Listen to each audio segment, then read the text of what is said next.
Hello and welcome. I'm Dr. Liana Lianov, the president of the Global Positive Health Institute, and welcome to this GPHI High Five Science podcast series in which we take a topic from positive psychology or positive health, and we dive into, for a few minutes, the science behind that interesting question. And the question today on this section is on the connection between money, income, and happiness. Does having a higher income increase one's happiness? What has been your experience? Have you had times in your life where you've gotten a promotion, had opportunity to make more income, and do you recall whether that made a difference in terms of your own happiness level? Well, as it turns out, a number of years ago in 2009, Daniel Kahneman and his colleague, Angus Deaton, the two of them looked into this more deeply, and based on some wonderful research they did, they found that happiness did increase up to a certain level of income, up to about 75,000 US dollars a year. And after that, the correlation between income and happiness plateaued out. And that was published around 2009. And then that was a great study, and it was often cited in the literature, and it has become a little bit of common wisdom that indeed money does not buy you happiness. But lo and behold, a number of years later, in 2021, a different group of researchers wanted to take a deeper dive, and specifically Matthew Killingsworth was able to reproduce that study. And what he found was a different result. He found that as income increased, happiness increased, and there really was no plateau. And so that was a bit of a conundrum. And these researchers wanted to get down to the truth, the scientific truth. And so they collaborated along with an arbiter, Barbara Mellers, to figure out, well, what is this science showing us, and what is the real takeaway message? And after a collaboration, what they found was that they were both right, that actually the earlier study by Kahneman and Deaton was looking at individuals on the unhappiness end of things.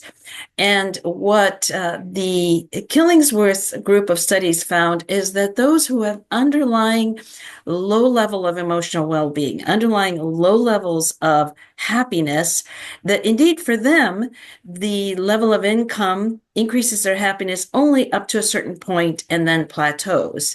But if we step back and look at a population with a broad level of well-being, a broad spectrum of happiness, we find that those that are generally happy, for them, an increase in income correlates with an increase in happiness.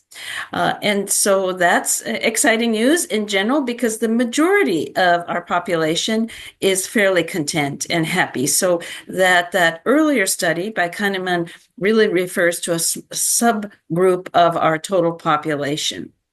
And so then that raises the question, number one, what do we do with individuals who are struggling with unhappiness and have a lower level of well-being? Well, that's what the whole science of positive psychology and positive health is about, is that there are many ways and many types of interventions and activities to boost one's happiness.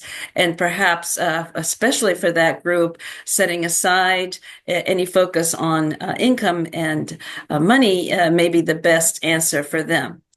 And then also there's the caveat that for the rest of us, those that are generally content and happy, indeed, it's great to be able to find ways to get promotions and have more opportunities for greater income. But clearly, we have other ways to boost our happiness. And also, it was not shown specifically in these studies, but in other positive psychology work, we have identified this concept of habituation. So the more you have of different things, material things, and the more you are have a greater quality of life, the more though you habituate to that. So it's a good thing, but we habituate, and so that possibly that correlation between a greater income and greater happiness can be refined and really is related to how we use that increase in income. And we have shown that increases in wonderful experiences, authentic, positive experiences, is a way to spend our extra money wisely in order to boost a level of happiness that we will not habituate to, because we're learning new things, maybe exploring, traveling, and spending our money in those kinds of ways, or maybe spending money on new lessons to learn a new hobby. And all of that can contribute to our happiness rather than, for example, material things like a bigger house, a nicer car, etc. So this has been exciting research in this area for this very important topic, and I would love to hear from you about your experiences and reflect on that. And please connect with us on our GPHI YouTube. Please subscribe, and until next time, be safe, be well, and be happy. Thanks for listening. Take care.